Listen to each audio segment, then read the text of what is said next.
नमस्कार, उत्तराखंड समाचार में आपका स्वागत है। मैं कंचन नेगी। सबसे पहले मुख्य समाचार। देवस्थानम बोर्ड अधिनियम राज्य सरकार ने लिया वापस। मुख्यमंत्री पुष्कर सिंह धामी ने कहा, उच्च स्तरीय कमेटी की रिपोर्ट और तीर्थ पुरोहितों की भावनाओं को देखते हुए लिया गया फैसला।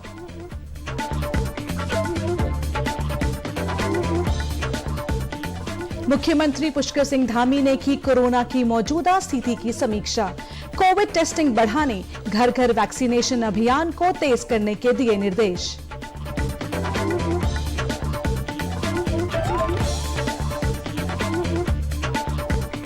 देहरादून में 9 और 10 दिसंबर को होगा विधानसभा का शीतकालीन सत्र। विधानसभा अध्यक्ष प्रेमचंद अग्रवाल ने कहा, अमृत महोत्सव पर चर्चा के लिए एक दिन बढ़ाने पर कार्य मंत्रणा समिति की बैठक में होगा फैसला। और मुख्यमंत्री पुष्कर सिंह धामी ने उधम सिंह नगर जिले के जसपुर में किया 16 करोड़ से अधिक की विकास योजनाओं का लोकार्पण और शिलान्यास। स्टेडियम बनाने की भी की घोषणा। मुख्यमंत्री ने कहा, जसपुर सिटकुल बनाने का भी प्रयास करेगी सरकार। अब समाचार विस्तार से। मुख्यमंत्री पुष्कर सिंह धामी ने आज चारधाम देवस्थानम बोर्ड अधिनियम वापस लेने का फैसला किया है। पूर्व सांसद मनोहर कांत ध्यानी की अध्यक्षता में गठित उच्च स्तरीय कमेटी की रिपोर्ट के आधार पर सरकार ने यह फैसला लिया है। मुख्यमंत्री पुष्कर सिंह धामी ने कहा है कि लोगों की भावनाओं, तीर्थ पुरोहितों और हक हकूकधारियों के सम्मान और चारधाम से जुड़े सभी लोगों के हितों को ध्यान में रखते हुए यह फैसला लिया गया है। पिछले दिनों देवस्थानम बोर्ड को लेकर लगातार विभिन्न प्रकार के सामाजिक संगठनों ने, तीर्थ पुरोहितों ने, हक हकूकधारियों ने और जो पंडा समाज के लोग हैं, तीर्थ पुरोहित समाज के लोग हैं, विभिन्न प्रकार के जो हमारे जनप्रतिनिधि हैं, हमने सभी से बात करी है, सभी के सुझाव आए हैं, सभी के विचार आए हैं। और इसके साथ साथ मनोहर कांत ध्यानी जी ने जो हमने उनके स्तर पर एक उच्च स्तरीय समिति बनाई थी, उस कमेटी ने भी अपनी रिपोर्ट हमको दे दी है। हमने सारे विचारों पर, सारे पहलुओं पर सारा विचार करते हुए हमारी सरकार ने निर्णय लिया है कि हम इस अधिनियम को वापस ले रहे हैं।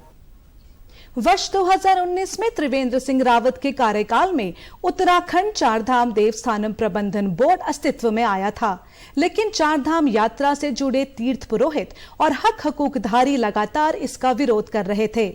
मुख्यमंत्री धामी ने कहा कि भविष्य में बोर्ड के लिए सभी पक्षों से फिर बात की जाएगी। फिलहाल इस कानून को वापस ले लिया गया है। बात करके जो भी उत्तराखंड राज्य के हित में होगा उस पर जो है आगे हम कार्रवाई करेंगे, तो सभी से बात करेंगे, लेकिन फिलहाल हम इस अधिनियम को वापस ले रहे हैं।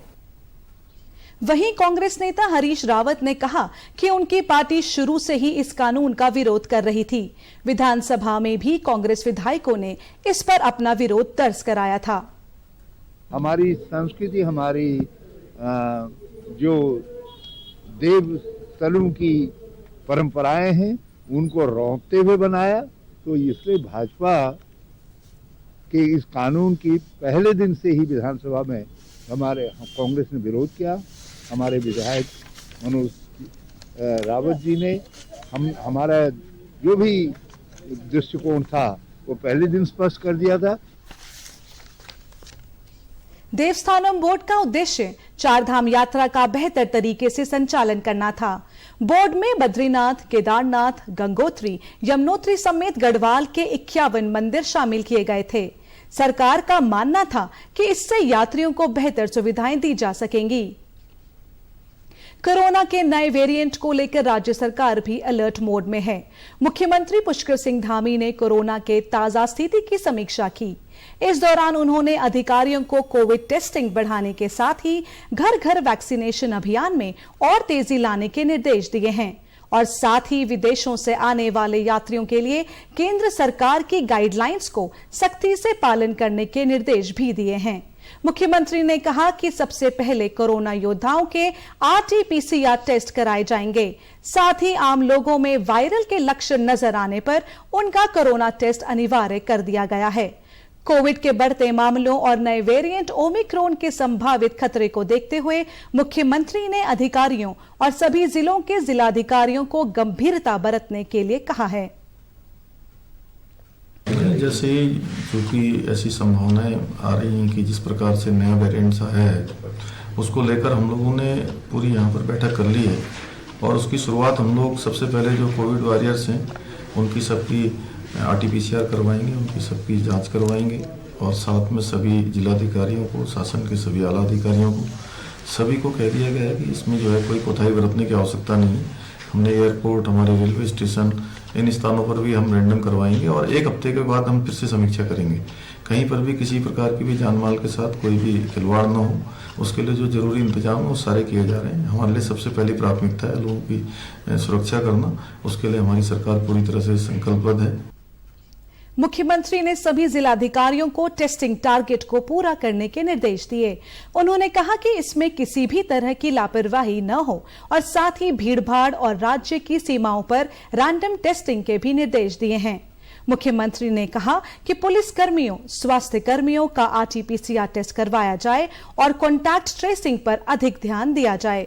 इसके साथ ही मुख्यमंत्री ने सभी जिलों को कंट्रोल रूम फिर से सक्रिय करने के भी निर्देश दिए।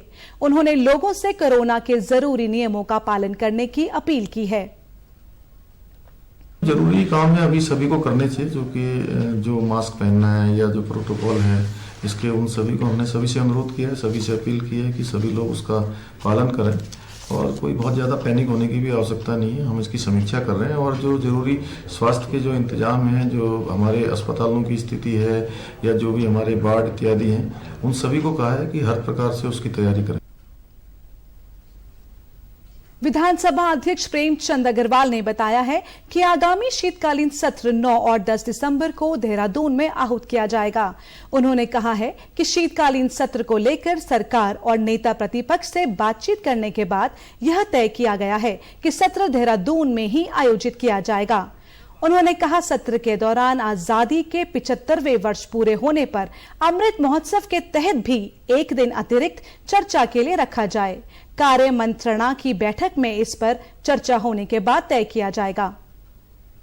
देखिए, विधानसभा सत्र हमारे यहाँ 9 और 10 तारीख यानी 9 और 10 दिसंबर देहरादून को उसका हम लोग आहूत कर रहे हैं और जैसा मेरे पिछले दिनों माननीय नेता प्रतिपक्ष जी, माननीय संसदीय कार्य मंत्री से मेरी मंत्रणा हुई थी, उसमें लगभग यही तय हुआ था कि हम लोग इसे देहरादून में करें और इस भावना से मैंने मुख्यमंत्री जी को अवगत करा दिया था और अब निर्णय हो गया है कि हम 9 और 10 दिसंबर को देहरादून में सत्र आहूत करेंगे। मुख्यमंत्री पुष्कर सिंह धामी ने आज उधम सिंह नगर के जसपुर विधानसभा क्षेत्र में आयोजित जनसभा को संबोधित किया। यहां उन्होंने 16 करोड़ 50 लाख 67 हजार की विकास योजनाओं का शिलान्यास और लोकार्पण किया। इससे पहले वे खटीमा में सैनिक कल्याण मंत्रालय के तहत आयोजित शहीद सम्मान यात्रा में शामिल हुए। जनसभा में मुख्यमंत्री ने कहा कि हमारी सरकार सरलीकरण, समाधान और निस्तारण की प्रक्रिया को अपनाते हुए प्रदेश की जनता की सुविधा के लिए कार्य कर रही है। प्रधानमंत्री मोदी ने हमारे सामने वर्ष 2025 तक उत्तराखंड को हर क्षेत्र में अग्रणी राज्य बनाने का लक्ष्य रखा है। इसके लिए सरकार लगातार कार्य कर रही है। उन्होंने कहा कि गन्ना किसानों की समस्याओं को देखते हुए गन्ना मूल्य बढ़ाया गया है। इसी तरह नई खेल नीति बनाकर राज्य के प्रतिभावान खिलाड़ियों को सुविधाएं देने की घोषणा की गई है। मुख्यमंत्री ने जसपुर में स्टेडियम बनाने की घोषणा की। साथ ही कहा कि पंतनगर सिडकुल की तरह जसपुर में 1000 एकड़ क्षेत्र में सरकार सिडकुल स्थापित करने का प्रयास करेगी। यहां रुकेंगे एक छोटे से ब्रेक के लिए, आप बने रहिए हमारे साथ।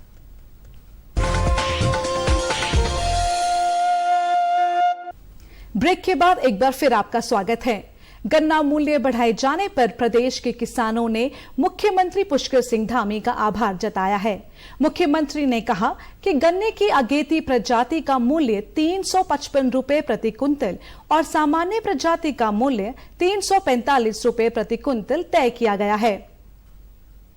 हमारी सरकार ने तय किया है कि 355 रुपये प्रति क्विंटल के हिसाब से जो अगड़ी प्रजाति के गन्ने हैं उनका हमने दाम फिक्स किया है। इसके साथ साथ जो सामान्य प्रजाति के हैं उनका 345 हमने फिक्स किया है और साथ में जो पिछले वर्ष 11 रुपये जो भाड़ा था उस भाड़े को हमने कम किया है, 9.5 रुपये किया है। सब मिलाकर 29 रुपया 50 पैसा पिछली वर्ष की तुलना में हमारे किसानों को अधिक मिलेगा। किसानों ने गन्ने का मूल्य बढ़ाए जाने के फैसले का स्वागत किया है। इससे उनकी आमदनी में इजाफा होगा। किसानों को लेकर जो धामी सरकार ने फैसला किया है उसका संदेश बहुत अच्छा किसानों के अंदर गया है और उसके जो है किसानों के अंदर आज बहुत बड़ा उत्साह है।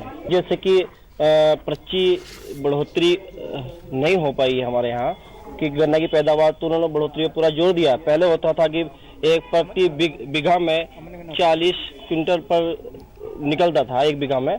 अब जो पैदावार बढ़ोतरी कराई है अगेती प्रजाति लगा करके सरकार ने और उसमें अब बढ़ोतरी हुई है कम से कम 30 कुंटल की, यानी कि एक बीघा में 70 कुंटल निकल जा रहा है। तो वो 2 पर्ची ना हो करके कम से कम अब 3 या 4 पर्चियां एक बीघा में हो तो उससे सीधा सीधा किसानों को भी काफी लाभ मिलेगा। केंद्र सरकार द्वारा चलाई जा रही प्रधानमंत्री आवास योजना ग्रामीण क्षेत्रों में आवास विहीन लोगों के लिए वरदान साबित हो रही है। केंद्र सरकार वर्ष 2022 तक सभी आवास विहीन लोगों को घर उपलब्ध कराने के उद्देश्य से इस योजना को संचालित कर रही है। इस योजना में लगने वाली लागत का वहन केंद्र और राज्य सरकार द्वारा किया जा रहा है। इस योजना को स्वच्छ भारत योजना से भी जोड़ा गया है। इसके अंतर्गत बनने वाले शौचालयों के लिए भी अलग से धनराशि दी जा रही है। पेश है एक रिपोर्ट।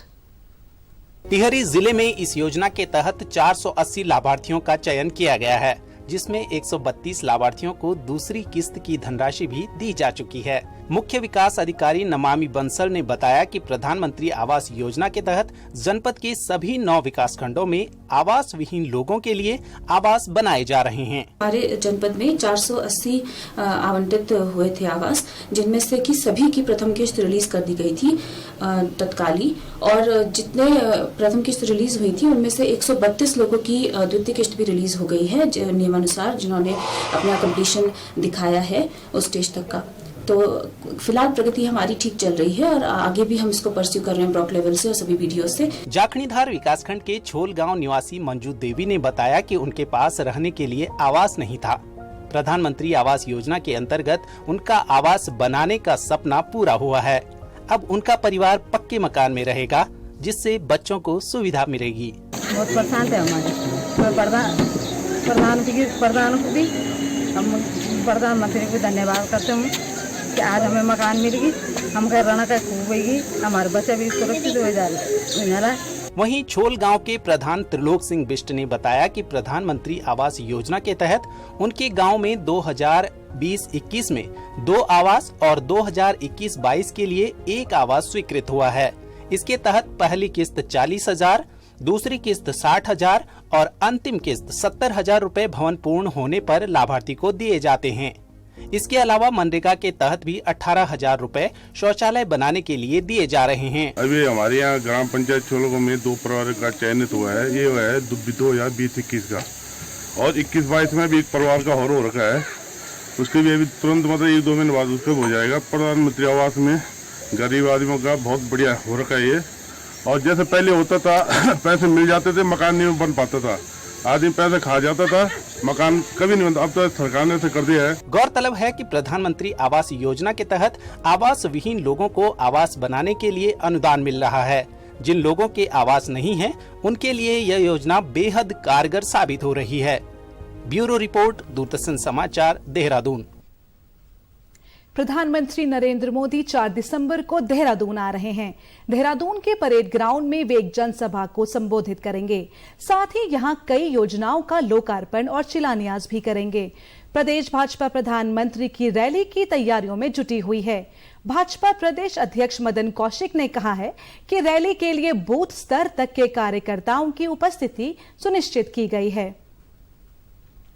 तारीख को प्रधानमंत्री नरेंद्र मोदी जी की महारैली देहरादून के परेड ग्राउंड में आयोजित की जा रही है। इस रैली में लाखों लोग शामिल होंगे, इस प्रकार की तैयारी भारतीय जनता पार्टी ने की है। भाजपा नेता मदन कौशिक ने कहा कि प्रधानमंत्री की रैली के लिए लोगों को व्यक्तिगत निमंत्रण भी भेजे जाएंगे। एक काम इस रैली के माध्यम से हमने बहुत बड़ा ये भी निर्णय लिया है कि व्यक्तिगत निमंत्रण वो भी हम इस रैली में लोगों के घरों तक भेजेंगे। ये निमंत्रण पत्र जो हमने छपवाया है, इस निमंत्रण पत्र को हम हमारे कार्यकर्ता समाज के ऐसे लोगों के बीच में जाकर जो सामान्यता कहीं ना कहीं समाज को प्रत्येक तरीके से एक अच्छा प्रभाव रखते हैं, उनके घर जाकर उनसे बातचीत करके उनको आने के लिए भी हम निमंत्रित करेंगे। मुख्यमंत्री पुष्कर सिंह धामी ने 73वें एनसीसी स्थापना दिवस के अवसर पर देहरादून में एनसीसी निदेशालय में आयोजित कार्यक्रम में हिस्सा लिया। एनसीसी कैडेट्स ने गार्ड ऑफ ऑनर देकर मुख्यमंत्री का स्वागत किया। कार्यक्रम में उत्कृष्ट प्रदर्शन करने वाले 15 एनसीसी कैडेट्स को सम्मानित किया गया। मुख्यमंत्री ने कहा कि एनसीसी संगठन से ज्यादा एक मिशन है, जिसका उद्देश्य देश की युवा शक्ति में अनुशासन, दृढ़ निश्चय और राष्ट्र के प्रति निष्ठा को मजबूत करना है। उत्तराखंड के 4 जिलों उधम सिंह नगर, हरिद्वार, देहरादून और नैनीताल में गैस पाइपलाइन बिछाने का काम चल रहा है। जल्द ही यहां लोगों के घरों तक पाइपलाइन के जरिए गैस उपलब्ध होनी शुरू हो जाएगी। मार्च 2022 तक देहरादून में करीब 16,000 उपभोक्ताओं को सिटी गैस वितरण के तहत पाइप से गैस उपलब्ध कराना शुरू कर दिया जाएगा। भाजपा नेता मदन कौशिक ने कहा कि इस योजना पर तेजी से कार्य चल रहा है। उत्तराखंड राज्य में सभी जगह ये योजना को लागू करें, इसकी तैयारी हो गई है। हरिद्वार में तो लगभग 60-70% लोगों के घरों में गैस पहुंच गई है। इससे अलग अन्य क्षेत्रों में काशीपुर, रुद्रपुर, हल्द्वानी, वहां भी काम बड़ी मात्रा में शुरू हुआ है। रुड़की क्षेत्र में भी शुरू हुआ है, रानीपुर क्षेत्र में शुरू हुआ है, देहरादून में भी काम शुरू करने के लिए जो मेन गैस पाइपलाइन थी वो आ गई है। बाकी अभी क्षेत्रों के अनुसार उसका कार्य अब शुरू हो रहा है। मैदानी जिलों के साथ ही राज्य के पर्वतीय जिलों में भी पाइपलाइन के जरिए गैस पहुंचाने का निर्णय लिया गया है। पहाड़ के गांवों में रसोई गैस सिलेंडर ले जाना बड़ी मशक्कत का काम होता है। योजना के तहत अधिक आबादी वाले जिले को पहले कवर किया जाएगा और चरणबद्ध तरीके से सभी जिलों में गैस पाइपलाइन बिछाई जाएंगी। जिन घरों में गैस पाइपलाइन लग गई है, वहां लोग बेहद राहत महसूस कर रहे हैं। से काफ़ी सारी सुविधाएं हो जाएंगी, गैस सिलेंडर से बच जाएंगे और बहुत ही आसान तरीके से गैस घरों में उपलब्ध हो जाया करेगी। न बिल का झंझट, सिर्फ एक बार बिल देना होगा हमें जो मीटर लगे हैं। और इससे और सबसे बड़ी बात कि जो गैस सिलेंडरों में कालाबाजारी हो रही है, इसमें रोक लगेगी। ये हर घर सरकार का एक बहुत अच्छा प्रयास है। अब हम लोगों को गैस के सिलेंडर से मुक्ति मिल जाएगी। हर समय 24 घंटे हमारे घर में गैस रहेगा। कभी भी ये दिक्कत नहीं रहेगी कि गैस ख़त्म हो गया, गैस का सिलेंडर भरा है कि नहीं है। और सबसे अच्छी चीज़ कि अब जो गैस के सिलेंडर में गैस की चोरी होती थी, हम उससे भी मुक्त हो जाएंगे। मुख्य सचिव डॉक्टर एस संधू ने प्रदेश में खनिज के अवैध खनन, परिवहन और भंडारण पर प्रभावी अंकुश लगाए जाने के लिए अधिकारियों को कड़े निर्देश दिए हैं। इसके लिए पुलिस महानिदेशक, प्रमुख मुख्य वन संरक्षक, भूतत्व एवं खनिकर्म विभाग के महानिदेशक और सभी जिलाधिकारियों को आदेश जारी किया गया है। मुख्य सचिव ने खनिजों के अवैध खनन, परिवहन और भंडारण के प्रभावी रोकथाम और पूरी तरह से अंकुश लगाए जाने के लिए जारी पहले के आदेश पर की गई कार्रवाई की रिपोर्ट भी मांगी है। उन्होंने कहा कि अवैध खनन के मामले में लापरवाही बरतने वाले अधिकारियों, कर्मचारियों के विरुद्ध कठोर कार्रवाई की जाएगी। उत्तराखंड में विंटर टूरिज्म यानी शीतकालीन पर्यटन पर भी अब काम किया जा रहा है। पर्यटकों से आग्रह किया गया है कि 4 धाम के शीतकालीन पूजा स्थलों पर भी वे पधारें। साथ ही पैराग्लाइडिंग, स्कीइंग, स्नोबोर्डिंग जैसे एडवेंचर टूरिज्म को भी प्रोत्साहित किया जा रहा है। पर्यटन मंत्री सतपाल महाराज ने कहा कि पर्यटकों की सुविधा के लिए एक गाइडेंस ऐप तैयार किया जाएगा, जिसमें पर्यटन से जुड़ी जरूरी जानकारियां साझा की जाएंगी।